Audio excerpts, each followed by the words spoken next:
방역 활동을 방해한 혐의로 고발된 전광훈 목사가 오늘 조선중앙동아일보에 대국민 입장문이라는 제목의 전면 광고를 냈습니다. 정부가 코로나19 확산의 원인을 사랑제일교회 탓으로 몰아서 사실상 마녀 사냥을 한다는 취지로 여러 근거를 대고 있습니다. 기획탐사팀 김웅래 기자와 하나하나 팩트체크해 보겠습니다. 어서 오세요. 네, 안녕하세요. 예, 저도 오늘 이 내용을 읽으면서 자세히 좀 읽어봤습니다. 그러니까 네. 광고 형식으로 입장문을 낸 거죠.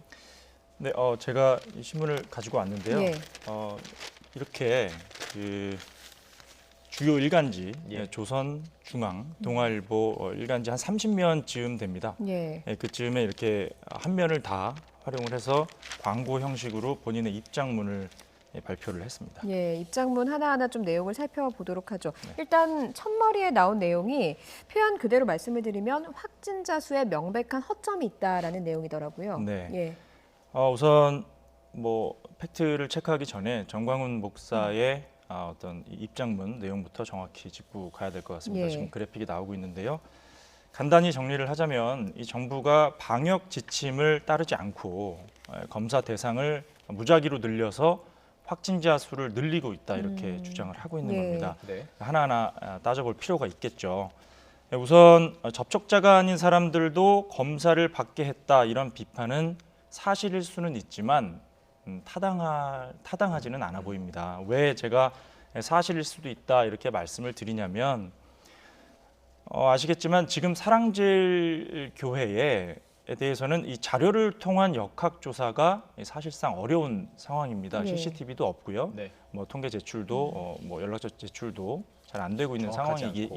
그런 상황이기 때문에 이건 조금 뒤에 제가 다시 말씀을 드리겠지만 어쨌든 이런 이유로 해서 이 접촉자에 대한 분류가 어려운 이런 상황이기 때문에 물론 접촉자가 아닌 사람이 검사 대상자에 포함이 될 수는 있습니다. 하지만 이걸 이유로 해서 방역 당국을 탓하기는 좀 어려워 보입니다. 접촉인지 아닌지 애매하면 검사를 해야 되는 상황이죠. 그렇죠. 예. 네. 그래서 그게 바로 방역 시스템에 다 들어가 있는데요. 제가 이것도 가지고 나왔습니다. 방역 당국에서 이렇게 코로나 바이러스 감염증 19 대응 지침이라는 예. 이런 지침서를 각 지자체로 내려 보냅니다. 그래서 예. 각 지자체에 있는 역학조사관이 이 지침에 따라서 그 역학조사를 하고 검사 대상자 그러니까 이 접촉자 여부를 판단을 예. 하게 되는 겁니다. 확진자와 얼마나 가까이 있었는지 또 얼마나 오랜 기간 접촉을 했는지 또 접촉할 때 마스크를 쓰고 있었는지 등을 보고 예. 이 접촉자인지 아닌지를 판단을 하게 되는 거죠. 다만 이건 CCTV 화면 같은 자료가 확보될 때 가능한 얘기입니다. 예. 사랑제일교회처럼 CCTV도 없고 자료 제출이 명확하지 않은 경우에는 사실상 전수조사를 할 수밖에 없는 거죠. 예. 네.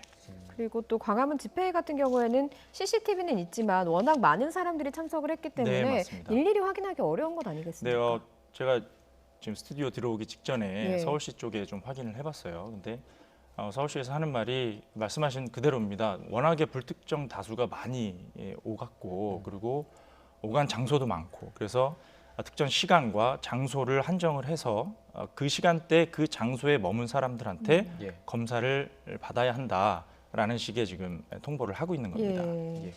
이 부분은 어떻습니까? 무증상인 사람들한테까지 검사를 받게 한다. 이 비판도 좀 무리가 있어 보입니다. 우선 예. 관련 법을 좀 볼까요? 예. 지금 그래픽을 준비를 했는데요. 이 관련법은 이 감염병 예방법이라는 법률입니다. 이 법상에 증상이 없지만 몸 안에 바이러스가 있는 사람과 접촉했거나 접촉이 의심되는 사람까지도 감염병 의심자로 분류를 하고 있습니다. 예. 이 법상 분류가 되는 겁니다. 예. 그리고 이런 사람들은 방역에 적극적으로 협조해야 할 의무가 있습니다. 이 의무를 지키지 않으면 처벌받을 수도 있습니다. 그러니까 증상이 없다고 해서 검사 대상자가 아닌 건 아닌 겁니다. 예. 네.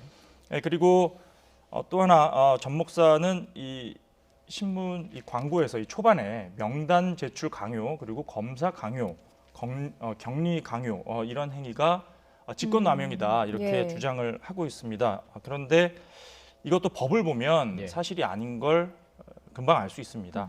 이 감염병 예방법 조금 전에 그래픽으로 보셨죠? 그 법상에 이 보건복지부 장관이나 이 각 지자체장들은요 감염병이 유행을 하면 이런 조치를 취해야 됩니다. 예. 법상 표현이 어떻게 되어 있냐면 취해야 한다 이렇게 되어 있습니다. 취할 수 있다가 아니라 취해야 한다 이렇게 표현이 되어 있거든요. 이거는 반드시 취해야 한다는 뜻입니다. 하지 그러니까 않으면 직무유기군요. 그렇죠. 예. 오히려 이런 조치를 취하지 않으면 법을 위반하는 셈이 되는 거죠. 예, 앞서 뭐 신천지 대구교회 같은 경우에도 명단을 제출받아서 저희가 네네. 그 확인 역학조사를 하기도 했고 그랬기 때문에 이런 내용들은 좀 사실이 아닌 게 확인이 되는 것 같은데 네네. 확진자 수 말고 확진 비율을 공개하라 이런 요구도 전면 광고했습니다. 이것도 그래픽을 좀 보면서 전 목사의 주장을 좀 보겠습니다. 내용을 좀 정리를 해드릴게요. 이 검사 대상을 늘리면 당연히 확진자 수가 늘어난다.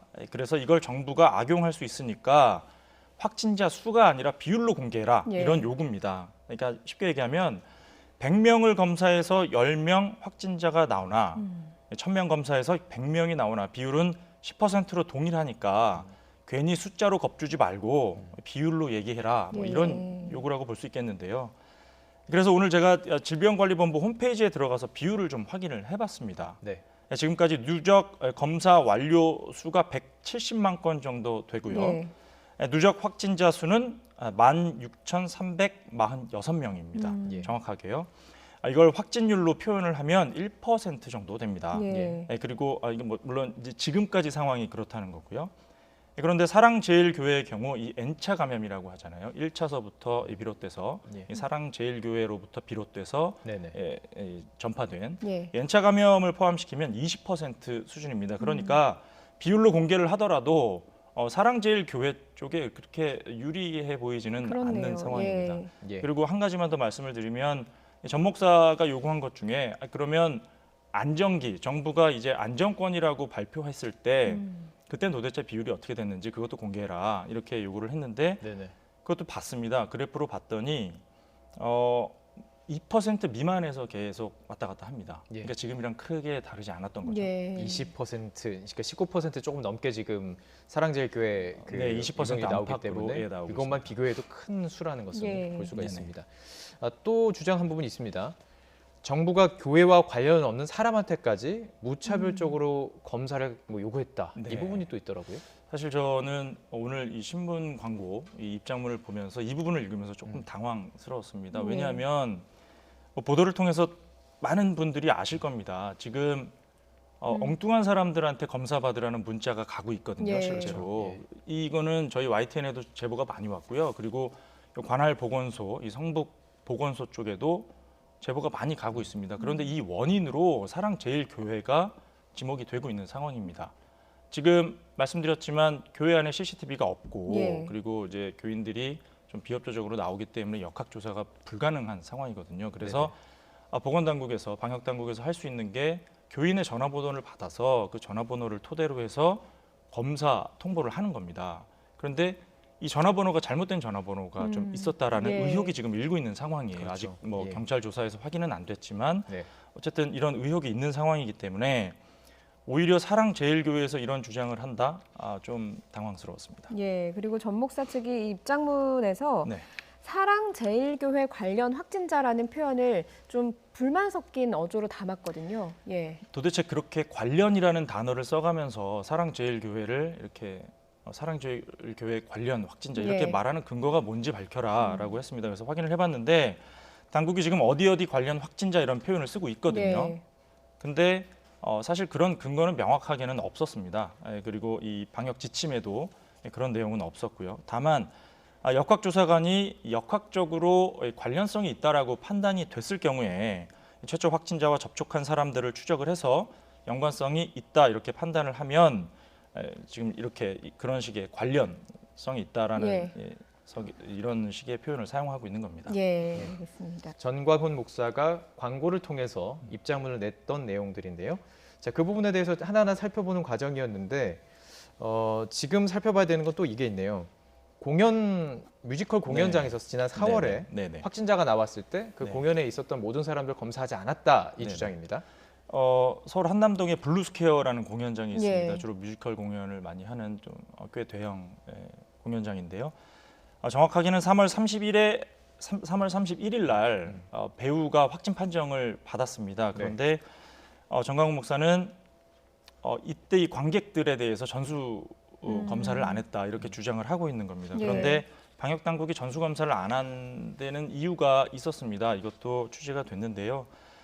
전수 검사를 안 한 이유가 객석과 무대의 거리가 5m가 넘었다고 합니다. 예. 역학조사관 판단으로는 5m가 넘었을 경우에는 접촉자로 분류를 하지 않고 능동 감시자로 분류를 합니다. 이 예. 능동 감시자가 뭐냐면 코로나19 검사를 받을 의무는 없지만 이 모니터링을 지속적으로 받게 됩니다. 하루에 2번 담당 공무원이 전화를 열이 하고요. 나는지 체크하고. 네, 체크를 하고 만약에 증상이 보인다 그럼 바로 검사를 하도록 예. 이렇게 하고 있거든요.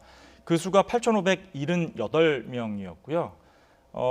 결론적으로 얘기하자면 이때 최종 확진자는 최초 확진자 그 배우 한 예. 명하고 또 다른 배우 이렇게 2명밖에 나오지는 않았습니다. 예, 뭐 같은 무대를 쓰거나 또 같은 숙소를 네, 그런 사용했던 것이니까. 배우와 스태프들이 한 376명이라고 예. 하는데요. 이분들은 모두 접촉자로 분류가 돼서 의무적으로 다 검사를 받았고요. 예. 그래서 최종적으로 확진 판정을 받은 사람 수는 2명 정도였다고 합니다. 예. 그러면 결과적으로는 뭐 왜 그 사람들을 검사하지 않았냐 뭐 이런 네. 주장 자체는 좀 지금 우리한테도 그렇게 검사하지 말라 이렇게 주장하고 싶었던 거라고 볼 수 있겠네요. 그렇죠. 예. 물론 강제 검사는 아니었지만 이 강제 검사가 아니라고 해서 검사를 안 하는 건 아니거든요. 분명히 모니터링을 하루에 2번 전화로 체크를 하게 돼 있고요. 그리고 체크하면서 계속 확인을 해서 이상이 있으면 바로 검사를 하도록 유도를 하고 있기 때문에 검사를 안 했다라는 주장에는 좀 무리가 있지 않나 이렇게 생각을 합니다. 예. 5m를 계속 띄워놓고 사랑제일교회 신도들끼리 유지를 했다면은 그렇죠. 이것도 이렇게 될 수 있지만 그게 지금 네네. 아닌 전혀 상황이 보여지고 확인할 있습니다. 예. 시기가 좀 안 돼서요. 자, 이것도 궁금했습니다. 마지막으로 좀 궁금한 것들. 네. 사실 광고를 한다는 건 상당히 비용이 많이 드는 그렇죠. 상황입니다. 물론 네. 정확히는 할 수 없지만 네. 이 부분도 좀 체크해 보시죠. 개인이 사실 광고 이렇게 주요 일간지 한 면을 다 사용해서 광고를 한다는 게 사실 쉬운 건 아닙니다. 예. 비용이 많이 들거든요. 그런데 비용이 구체적으로 얼마 들었는지는 확인을 하기가 어렵습니다. 이게 왜냐하면 각 매체별로 이 대웹이라고 해서 외부에 공개되는 자료가 아니거든요. 예. 그래서 광고 대행사 몇 곳에 전화를 걸어서 좀 취재를 해봤습니다. 그래서 일단 이렇게 일간지 전면 광고를 하는 경우에 광고를 하는 쪽이 대기업이냐 중소기업이냐 개인이냐에 따라서 광고 단가가 일단은 다릅니다. 물론 개인이 가장 단가가 낮지만 예. 이렇게 입장문이나 호소문일 경우에는 좀 상황이 다르다고 해요. 이게 왜냐하면 일방적인 입장이 실리는 글이지 않습니까? 네. 그래서 이 해당 매체가 떠안아야 될 부담감이 있습니다. 이 리스크가 있기 때문에 네. 그 부담, 이런 위험 부담을 감안을 해서 광고료를 책정을 한다고 해요. 예. 그래서 이런 입장문이나 호소문 같은 경우에 통상적으로 3천만 원에서 4천만 원 정도 통상적으로. 네, 한다고 합니다. 물론 이번 경우가 그렇다는 건 아닙니다. 이번 예. 경우는 확인이 어렵고요. 통상적으로 3천만 원에서 4천만 원 든다고 합니다. 예, 알겠습니다. 여기까지 듣겠습니다. 정광훈 목사의 그 신문 전면 광고에 대해서 팩트 체크해봤습니다. 기획탐사팀 김웅래 기자였습니다. 고맙습니다.